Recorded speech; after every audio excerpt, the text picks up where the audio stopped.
Welcome to Kenton's videos. Enjoy the video. In this video, I will explain how to make and can peach pie filling. First, select about 16 pounds of fresh, ripe peaches. Wash them well and prepare your canning equipment. You'll need a large pot for blanching, a water bath canner, and clean jars. This process ensures your delicious pie filling is safe and ready for storage. Next, blanch your peaches in boiling water for about 30 seconds, then immediately transfer them to an ice bath. This makes peeling much easier. After peeling, remove the pits and slice the peaches into uniform pieces, about 1/2 inch thick. Now, prepare your syrup by combining 4 cups of sugar with 6 cups of water and 1/4 cup of lemon juice.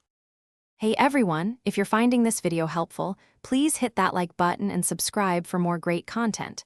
Quick recommendation: make meal prep easy with these fantastic leak-proof containers.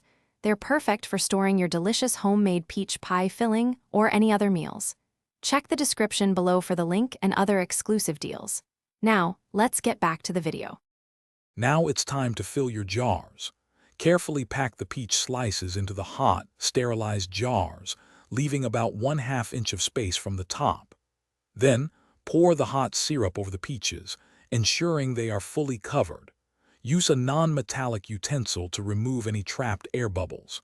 Finally, wipe the jar rims clean and center the lids before tightening the bands finger tight.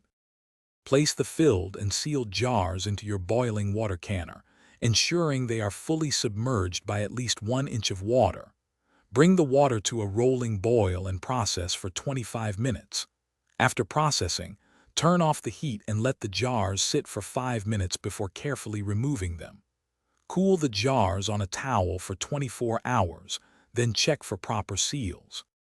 Thanks for watching. Consider subscribing if we helped you.